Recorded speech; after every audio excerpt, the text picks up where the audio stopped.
see what Gummy can do today. Zombie, he can walk into any book with his pony pal Pokey too. Pokey! You got a heart and Zombie's a part of you. He's poking him. He's pokey. Pokey. Oh, Pokey. No, He's pokey. Pokey. Pokey, not poke me. And there's probably a lot of people going, who the hell is going? You're so inappropriate. Oh, I am. I've never been appropriate. You want to see my butt again? Yeah. Listen, once is plenty. I can't get it out of my mind now. So what's up, everyone? Monday night. Oh shucks, hold on. Dropping stuff. So, how many weeks has it been since we had a show? 2? No, we did one last week. Remember? We did one last week. No, week before. All right. Well, here's the thing, and I was just telling Celeste. Remember, in the good old days when we would take off for the entire month of August. Yeah. Well, we take off July 4th. We take off the entire month of August. And it's not a big deal doing shows, but I have to apologize. I've been running. We've been having problems. Just household stuff is just.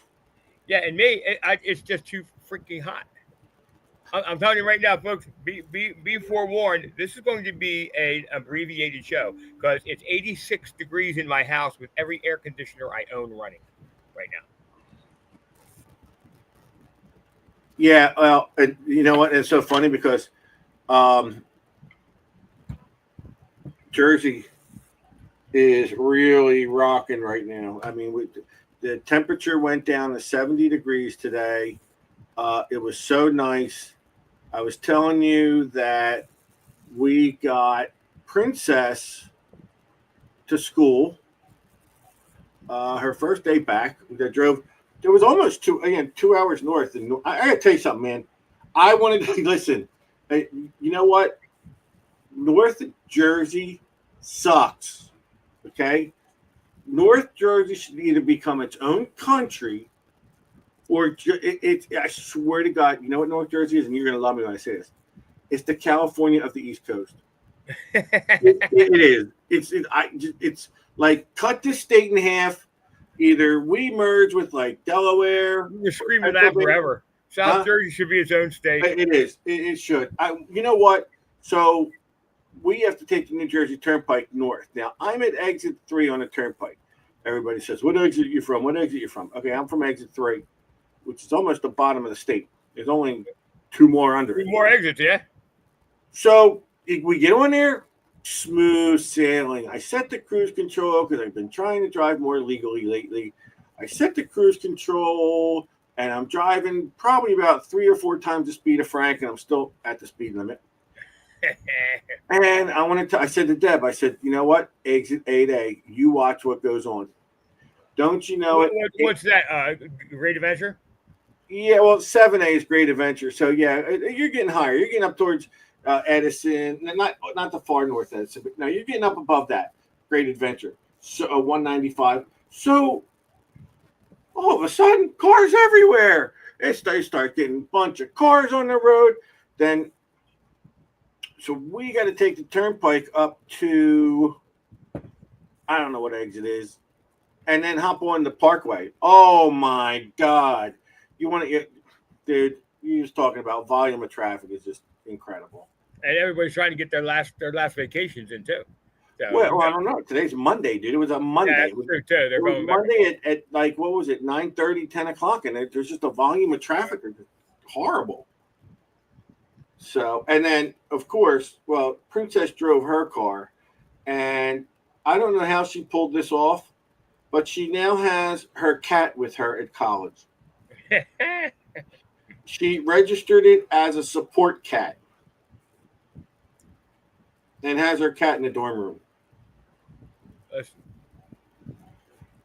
Can somebody explain that to me with this kid? Listen, I was only allowed 2 dogs here when I moved here, so I registered Ladybug as a support dog, and I had to let me have 3. So I got to tell you something, man. This kid, man, she's doing it right. If she sticks this out, man, she's making a great decision because, dude, she's got the life. Everything's paid for. She's got a dorm, so she's up there hanging out with her friends.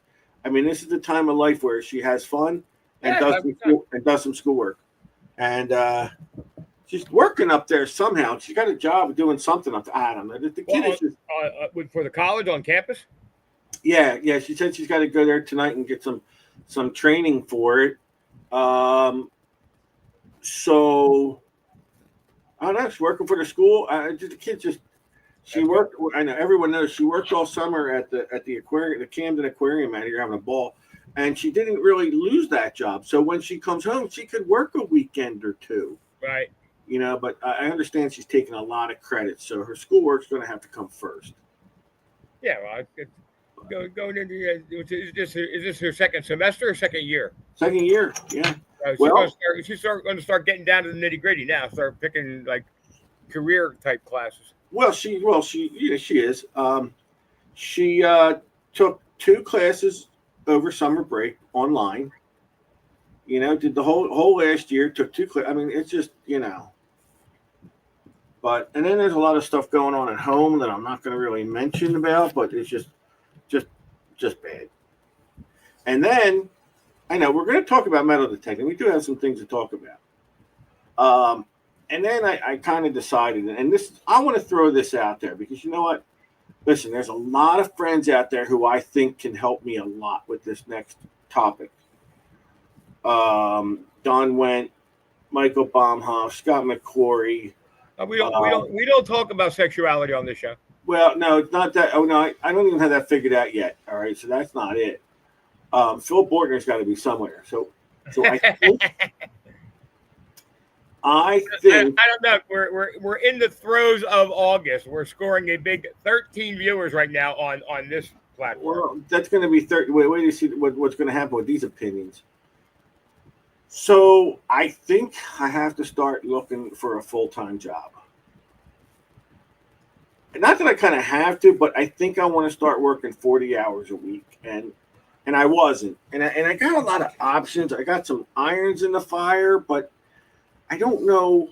No valve stem cover. They're going to get me in trouble. You're trying to get me in trouble.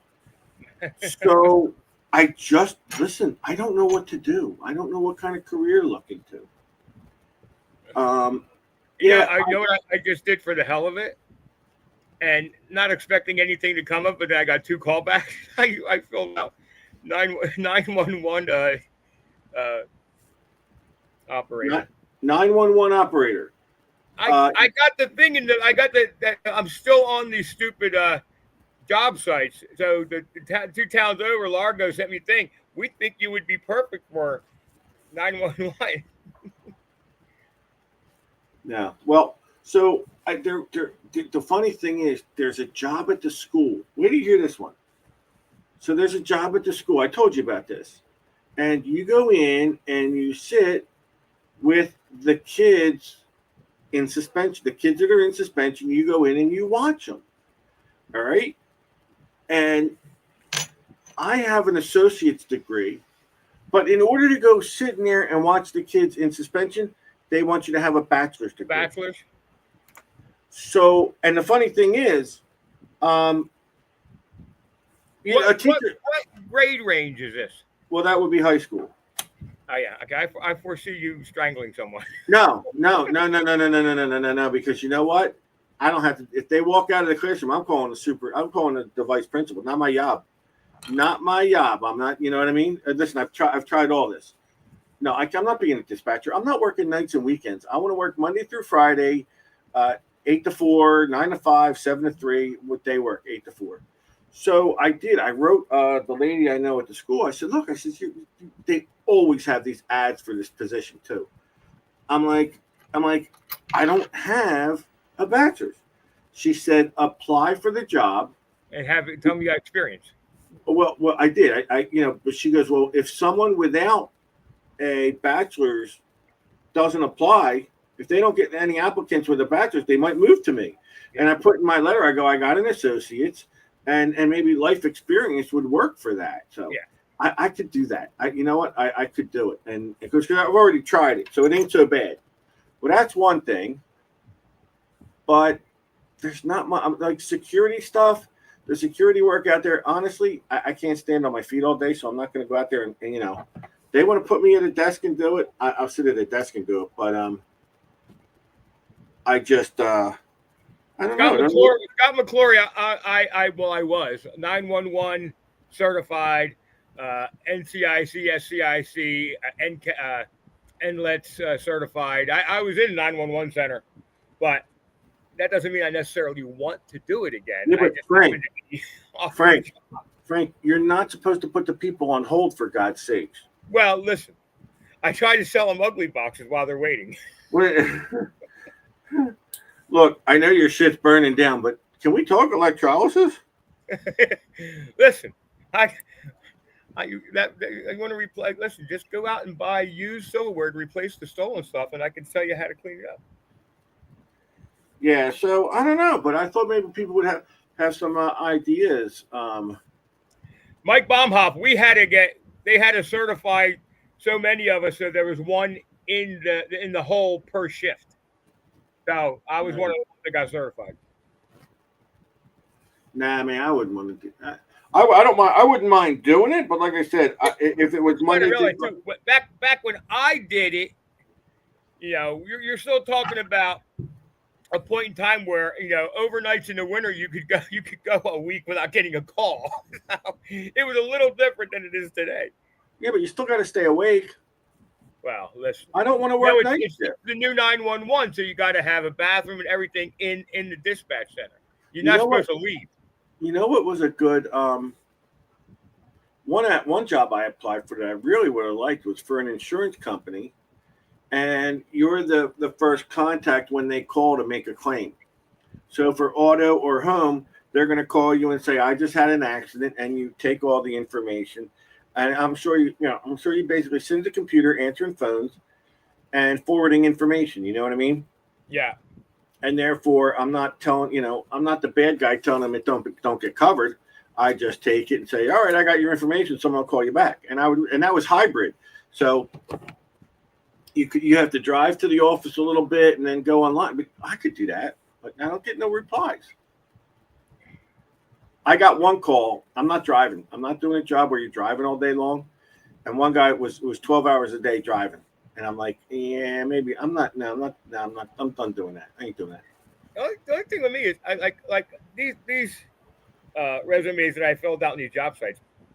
It's not like I filled them out last week. These are like years old. Right. And then so I got the 911 letter, and then about 2 days later, I got a letter. Frank, we think you'd be perfect for this job, and they want me to be dispatcher for like a materials company.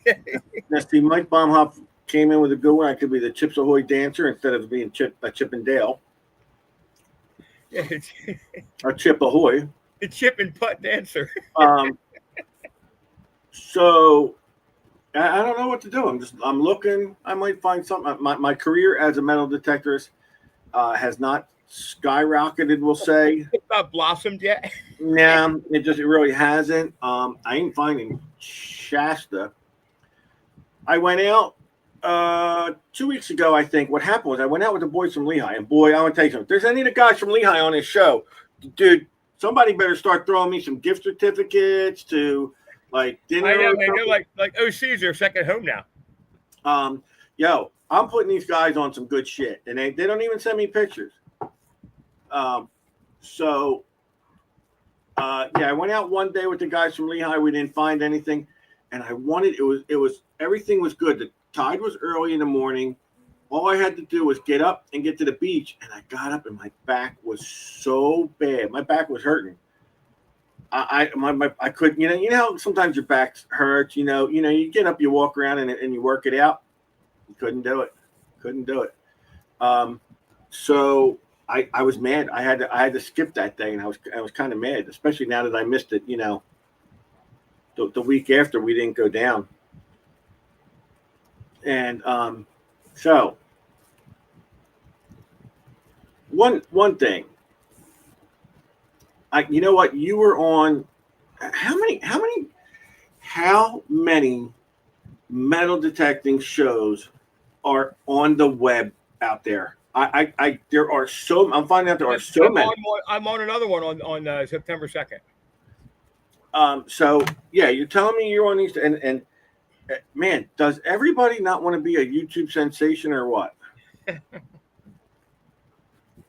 I was on the gold prospecting show, GPS they call it. That was fun. So why didn't you tell me you were going to be on there before you went on? Okay, so the reason I didn't tell you was because I was laying in my bed with my one air conditioner blowing on me, and then I got a text that said, "I'm going to send you the link in about 15 minutes." I said, "Oh, cool. The link for what?" He goes, "The show." I said, "No, the show's not till Tuesday next week." He goes, "No, the show's tonight." So I had 15 minutes. I tried to post it on the page real quick. I think you did it on purpose. I think you did it on purpose because you know what happens when you go on them shows. I get in that chat and I just crush it. And then this past week, one of our buddies, Eli Manning, I almost call him, Eli Langford. If you guys don't know Eli, and Eli's not real big doing social media, but you need to check out some of him and his brother Elliot's finds. These guys, Elliot Ness? These guys, you don't hear too much from them on social media. These guys are like hardcore. Some of the stuff that they have found is amazing. And of course it helps that he's like Joe Uglybox too, man. He's like Uglybox is everything. Oh yeah. Oh, so well, I was in the chat on the show. He did the show the other night, talking about the Uglybox for like an hour. I was going to say, let me ask what you were talking about. Well, I wasn't on the show, right? But he was showing. He was doing a demonstration of the Uglybox, showing a lot of stuff, a lot of before and afters and stuff. And then that was the show called Mr. Bucket Lister on YouTube. On TikTok. And September 2nd, I'm going on Mr. Bucket Lister. I guess we're going to do a full-blown Uglybox, Ugly Gear USA show. Now, there are some that I watch. I don't know. Should I mention the people? Should I not? I don't know.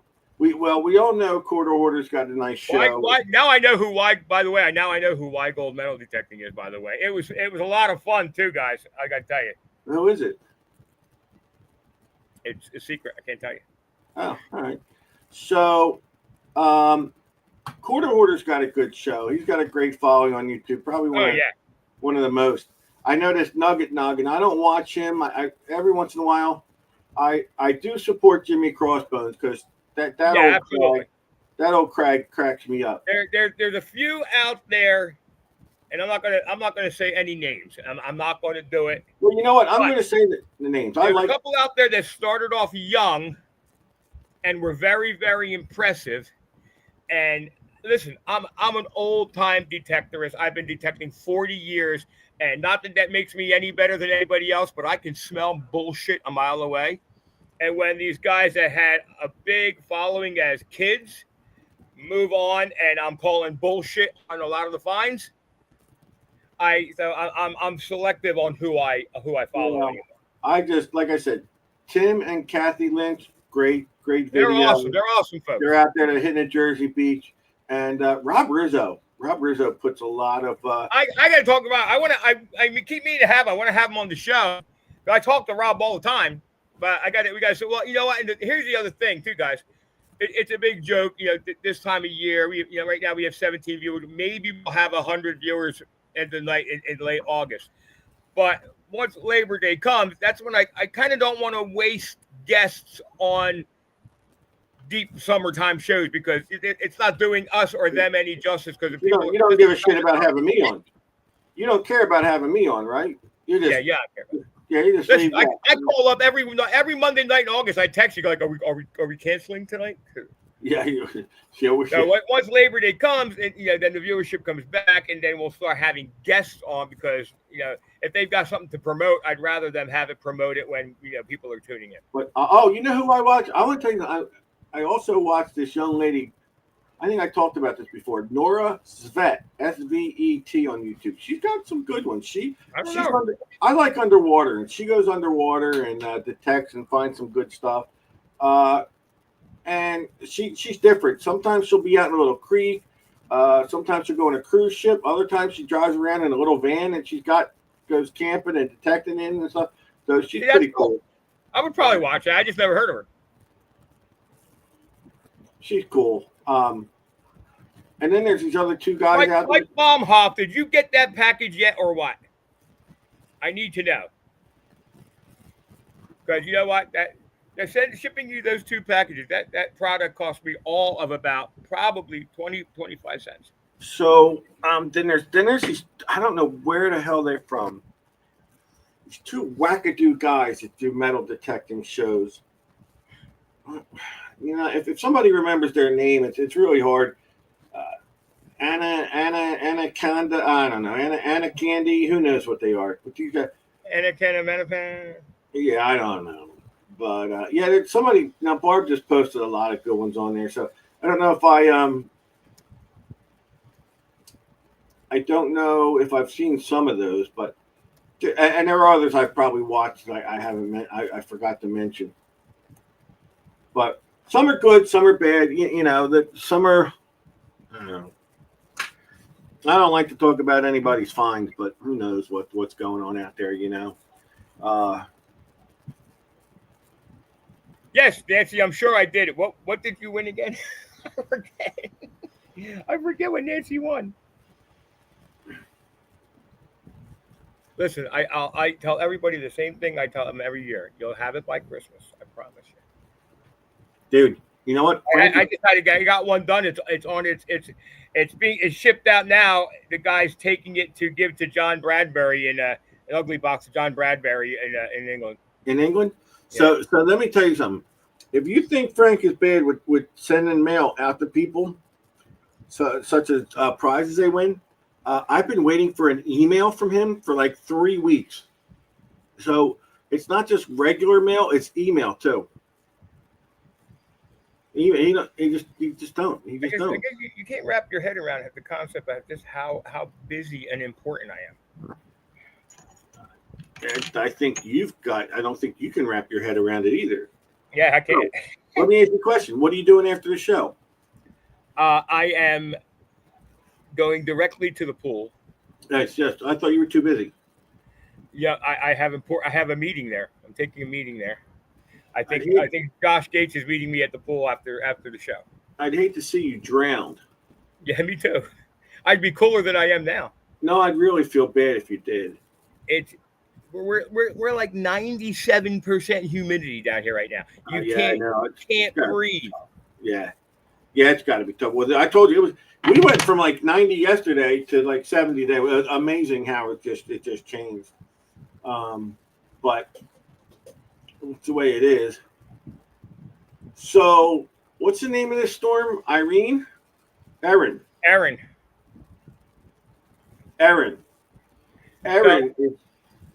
Listen, it could be good. Could be good for North Carolina beaches. Oh my God! Yeah, I don't know why, but they're saying Hatteras is going to be it, and they're evacuating it already. Well, parts of North Carolina haven't recovered from the last one yet either. So, yeah. But it's a glancing blow to North Carolina. Tropical storm winds. It could tear up the beach a little bit for them. Well, they're saying Jersey's going to have Barb, get in that truck and get to the beach. Well, after the storm, Barb. Yeah, after the storm, Barb. Wait till after the storm, please. Barb will go down to the beach, start yelling, the storm will turn. So, my question is this. I think that thing's going to be, and when it comes to hunting, detecting in Jersey. Yeah, Ray, that's what I heard. The Outer Banks are what they were concerned with mostly, I guess. Right. I don't think that thing's going to really do much in Jersey, to tell you the truth. I think we're going to have it's going to start going out. It's going to start going east again. So once it's going to scrape North Carolina, it's going to go start heading out east. Right, but they're saying Jersey's supposed to have some. Oh, you're going to have rip currents and crap. High surf, rip. Yeah, definitely rip currents and beach erosion. We don't concern ourselves down here with those little storms that go out to sea. We're waiting for the next one that's going to hit Dunedin like head on. But I just don't think that these storms are going to do what somebody wants a hurricane to do when it hits Jersey. Yeah, well, It's you know what? gonna, Listen, if you get rip currents, you'll pull the sand out. right. It's going to pull sand. Now, the only thing I can think is if it gets up over the slope, listen, in the wintertime, we have hurricanes, man. The ocean touches the bay. You know what I mean? Yeah. The two come over the islands and hit the bay. And the water gets so high up on the beach that it really, really does damage. Yeah. But I think it maybe it could get some targets up if it goes up over the beach. I think that storm's going to be like 600-700 miles away from Jersey coast. Yeah, I do too. Yeah, I think. Yeah, I do too. But everybody's calling me. Oh, let's go Thursday. Let's go Friday. Let's go after the storm. And it just goes back to the old times of metal detecting. You know what I mean? Of having. Remember the videos I was doing in the winter during the nor'easter, and I was sitting there getting sandblasted, finding absolutely nothing, getting sandblasted. Mm-hmm. What the only way a storm is really going to work in Jersey if it comes and takes 10 feet of sand off the beach. Exactly. That's got to get above the slope. Oh, that too. Yeah, it's got to really go. Yeah, it's got to get pulling up. Down that push-up stuff. It's got to get to the back of the beach and grab that stuff and start pulling it down to the front of the beach. But I don't think the storm is going to be. It'll give me a chance. There's one town I'm thinking that might do that. Depending on where the storm affects. What, Cape May? You know what? All right, everybody, look that from the record. You didn't hear me say Cape May. Seaside. Yeah, Seaside Heights. Well, Cape May and Cape May's got that big high bank, and there's all soft sand that people can't walk in all summer to metal detect. I never find too much there. I'll tell you what, if the water can get high enough in Cape May and wash out some of that top sand, you might have a shot. The only thing I will say is the very last time I detected Cape May, and I'm going down around one of the jetties, and I popped a hammered silver real off of Cape May Beach. My screen is jumping all over the place because my little air conditioner is blowing on it. And I pulled a silver real. I was like, holy crap, I got pirate treasure on Cape May. And then when I took a good look at it, it was real, but it also had a broken bail where somebody had it around their neck. Oh, yeah, it was on a chain. Oh, that's the worst because it's possible down there. I cut that bail right off. I tell everybody I found it. Blackbeard. I found a real. Yeah, well, you did. You found a real in Cape May. But people don't realize we had pirates up in them rivers and stuff. Supposedly Blackbeard's treasure is buried there, which. Again, I'm not going to tell you the location, mostly because I don't remember the location. But we were reading these stories about, and honest to God, I don't remember the pirate's name. I don't think it was Blackbeard, but it was a notable pirate who was being chased by England. They wanted to kill him. And some of the stories say that he buried his treasure on the banks of this river in a location that he would absolutely always be able to find again. And this pirate hunter caught up with him there, and this pirate stabbed him, killed him with his pig sticker, and apparently buried him on the site. And when we were going up around this area, we came across, a couple guys that me and Steve dug with, came across this little area on this very same river that jetted out on a little hill and had two gigantic tombstones on it and two little tombstones for children. And we never detect on the mounds, and we wouldn't do that, but I detected the area around it. And I got a signal, and I dug. And I pulled up a couple hunks of metal, and basically they were going in the trash bin. And our buddy Tony, he said, I don't know if you want to throw this away. I said, why? And it was the hilt off of a pig sticker. And my buddy at the guy, professor at Oxford. He loves Civil War crap, and I sent him crap to identify. And he said it's late 17th, early 18th century hilt from a knife, buried next to these 300-year-old graves that you can see from the river. Now, is the treasure in one of those graves? You got the GPS, buddy. We were going to go back and bring it, but the trail is so broken and so overgrown. I don't know how I would get the GPS in there. GPR, I think it's called, but yeah. GPR. And the thing is, these graves being as old as they are, if there was a box of treasure in these graves, you'd see it, because this was a period of time that they didn't bury these guys in caskets; they were wrapped. So the right angles and sharp edges of a treasure box will look quite different than a body or what's left of a body's void in these graves. And it's a shame. I never got back there, and I don't know how we would have got the GPR back there. Oh no, maybe you call Josh Gates and go looking. Josh Gates calls me when he has that trouble. What are you talking about? When was the last time he? I'm so tired. Frank, this is Josh. Can you help me out again? No, Josh. When was the last time he really called you? Well, I never. But let's just say I got a very interesting phone call and email a couple of weeks ago. Close enough. Someone close enough to him. Close enough, and that's a story for another day. Hopefully next spring. down the way. You sure do have a lot of stories. I do. You sure do tell a lot of stories. Remember when you said my Secret to the Dead show was never coming out? It came. I say, listen. So, you've seen the pictures. I have a way of working myself into situations. You've seen the pictures of my fig tree. I did. I'm having every day. I'm going out there. Whenever I take the dog out, I have like 2 or 3. I'm having a field day. They're starting. Finally. Are they edible yet or not? Yeah, they're soft. Oh, they're soft. Yeah. Good. They go. But what amazes me is I've been posting them on Facebook, and I can't tell you how many people in real life and on Facebook. What are they? I never ate one. You take for granted some of the stuff that we are used to up in Jersey and Philly area. And yeah, but I'm talking about some people from. Listen, a lot of people I know and talk to around here. I never ate a fig. What's it taste like? And I'm done trying to tell people. And then the funny thing is, you hand it to them, right? And it's a nice piece of fruit, and they go, "I ain't eating that." Yeah, a lot of people don't like the texture of it when they're really ripe. Yeah, but they don't even taste it. They're like they. I don't know. I'm done. I'm done trying to tell anybody. It's the inside of a fig Newton. No, yeah, but you know what? A fig and a fig Newton are like 2 different things.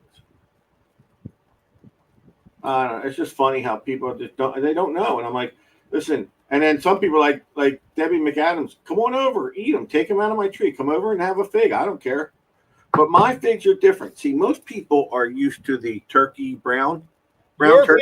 Figs, that's what I was going to say. Your figs, when I looked at the picture, they didn't look big enough, because I'm used to those big, gigantic ones that pretty much explode on the vine. Well, that's these. Mine get big like that. They're pretty big. The brown turkey ones are small. They get that reddish brown color to them. Well, they're the smaller size. They're smaller ones. You eat them in one bite. Mine are like 2 or 3 bites. Especially not my grandfathers, when they were full blown. Yeah, they were like a plum. Yeah, size. Mine aren't that. Some get that big, but right now they're not. This year they're not as big, but they do. They sit on there as a dark green. They're like this color. They're this color. Green when they're on the tree, they're a dark green. And they sit there that same size for months. Rob, fig Newtons are my favorite freaking cookie, buddy. They sit there for months. They're sitting there green for months, and I'm sitting there going, I'm freaking it ripen. I just want to eat a fig. I'm like, sit there. I want a fig. And then all of a sudden, mine is a late bloomer. So right now we're almost in the middle of August, which is a little early for them. They start. Yeah. Boom. They all of a sudden they get fat. They get fat, and they get full of water. They get fat. Yeah, they're very, very moist inside. Right, and they turn like a yellow color. And the funny thing is, they bend.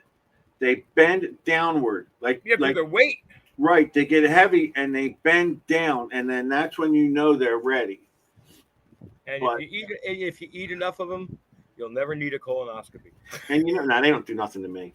And you know what? They used to do it to me. I'll eat them like a day or two early. I don't mind if they have that slight, tough green, early. There's an early. Yeah. It's just Yeah, give I us don't something mind to bite. They're coming off that tree, sweet as sugar. Yeah, see, I wouldn't touch them until they were almost could be mistaken for rotten. That's when I wanted them. Yeah, well then you know what? Then the bees get to, if Oh you yeah, get yeah, for sure. too long, the bees and the ants find them. I love them. They're so sweet. Oh my god. You know what? My family don't eat them. Debbie don't eat them. I hand them to her. I go, here, you have a fig. She puts it on the table, and it don't last on the table. If she don't eat it the minute I hand it to her, then guess what? Yeah, But right. you know what? The bottom of my tree. Here's my dilemma. I got a couple branches that are ground level that sprawled out with a bunch of figs on them. Can't eat them. Can't eat them.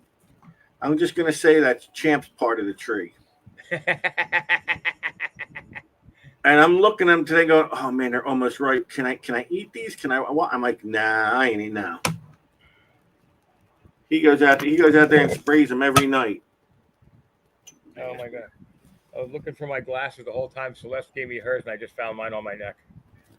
So listen, you know What? what? We gotta wrap this up. In my I know glasses. it's early, but We're going early. I'm going in the pool. I'm dying here, guys. I'm dying here. What's the name? Nancy, please drop me a note. Remind me what I'm supposed to send you. she won the gold coin. Remember? Because I still got 30 ugly boxes I'm behind on. I'm building. But just remind me, and I'll drop it in. You better get your ass in gear, buddy. Get your sheet together. Get it together, cause you ain't got it together. All right, I'm going to go throw on my what are those shorts called that they wear in France? Speedos. Speedos. I'm going to put on my. Where you going? Yeah, go put your Speedo on, and Celeste can put her thong on. Pharmacy? Yeah, walking. No, we're getting done. Okay, yeah, I got to run Celeste to the pharmacy too. Yeah, let's wrap it up. She's got to get her Advil because obviously she has a headache from dealing with you. Oh, okay, Nancy. Yeah, you got the Knox coil mount set. Okay, So that's actually sitting directly behind me. all right, folks. Everybody's great. Listen, thanks for joining us. Sorry we had such a short show, but we're out. Hit that button. All right, guys, we'll see you. Hit that Gumby button. I'm Gumby.